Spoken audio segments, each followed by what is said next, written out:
welcome to another episode of Smithworks. This is not a Spitfire project or Project Spitty video. If you remember in the beginning of that video, I did say that customer work will always take preference, and the last couple of months we were pretty busy, so we didn't really have a chance to work on a Spitfire, but there is more episodes coming on that. If you might remember, I did say that everything that we do there will be documented, so the last episode is exactly as the car was, so we will get back into that one at a later stage. What we are working on now is a Spitfire Triumph TR3. This one is a full restoration. It is for a customer, so we'll be taking you through this one. We did get a bit of a head start, so not everything is documented on this one, what we've done so far, but going forward everything that we do will be documented, and we will go from there. This one has been a bit of a challenge so far with paint removal. She was, I think, painted with probably a household enamel or something like that. Normally we use one of these paint remover discs, and we've gone through about 4 of them to do the 2 mudguards, bonnet, and the nose cone on it. So paint on this one is a bit aggressive, so we've opted to go a different route on this one. We actually using flapper discs. This is not a product plug, we're not sponsored, but we do use the Torcraft flapper discs. We try and use the 80 grit on these. They are aggressive enough to get rid of the paint without damaging the metal too much, though you do have to be careful with that because you can easily chew into the metal. Foreman Sparky's on his own mission here. Yes, okay.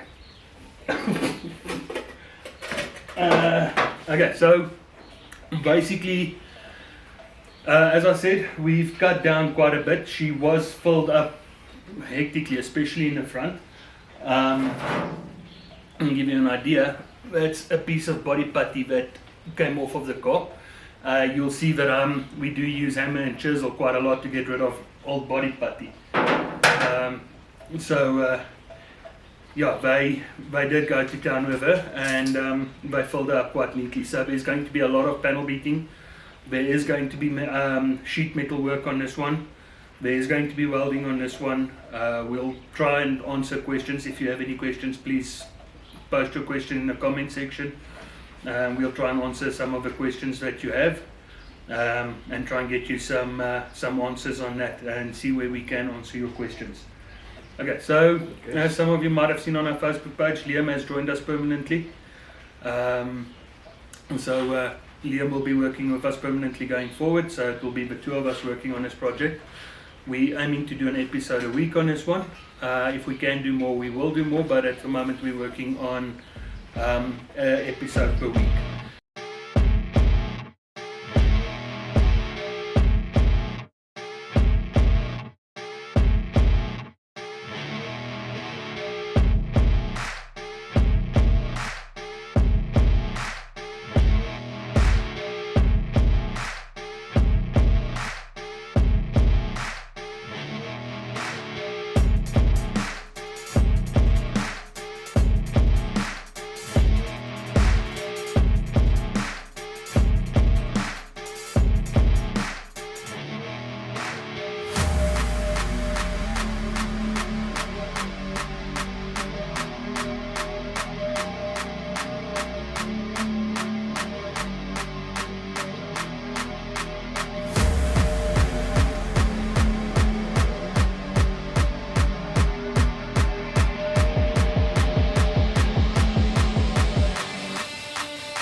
Okay, so Liam is busy pulling the door off of the TR3.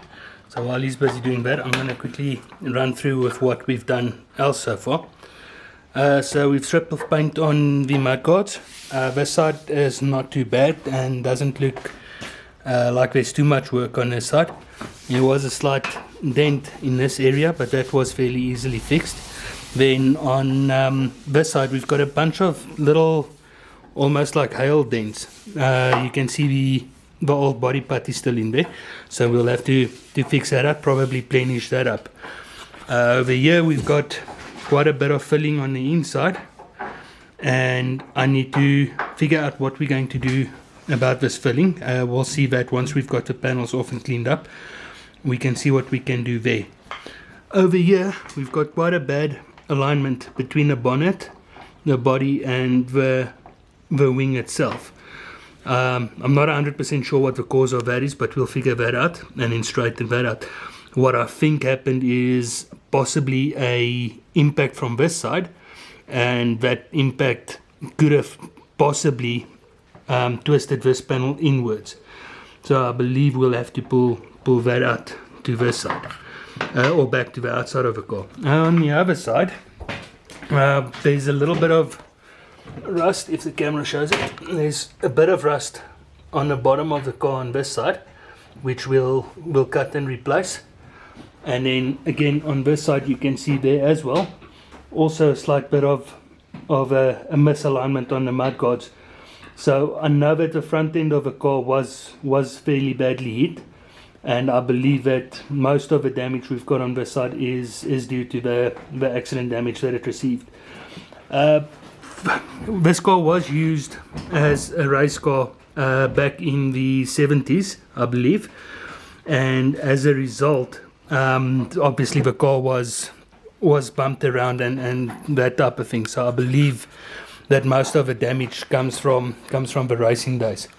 Something else that I've noticed, if you look at the deep groove that we've got on this side and how far the headlight dome goes back, on this side the headlight dome is much rounder in this area, and there's quite a bit of filling going on. You can see, actually I can stick my finger into the filling that was done here. Now this was all lead done, or done with lead, so I'm hoping that most of the shape was retained, and if we dig the lead out on this side, that we should get back the original shape. If I can show the distance on this side between the light dome and the rear of the panel, on this side it's quite significantly bigger gap. So I believe that there is a major repair issue on this side that we'll have to have a look at.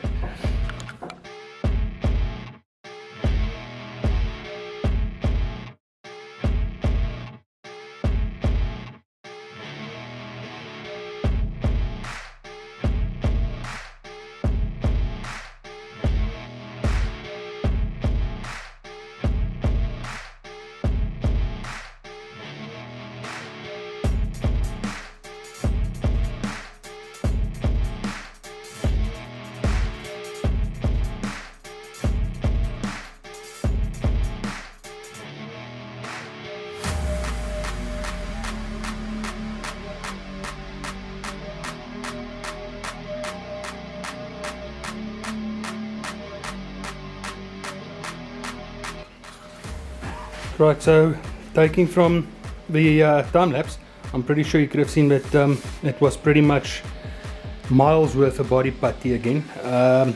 Not exactly sure why. We've got a small dent over here, a little bit of a dent over there, and then let's see if the camera will pick it up. Over here there's quite a deep dent there. As to why the rest of the panel was filled up with body filler so badly, that I don't know. Most of these dents will be easy to pop out in any case. So yeah, we'll get to that before we do the paintwork. I'm gonna call it there for this episode, and then in the next one we'll probably start working towards the bulkhead.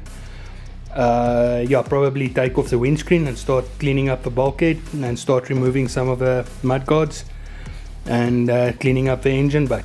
Thanks for watching. Please, if you don't mind, hit the subscribe and like button. It really goes a long way to helping us and making sure that we give you guys content that you're wanting to see. And yes, from next week on, we'll be doing a lot more technical and a lot less yapping.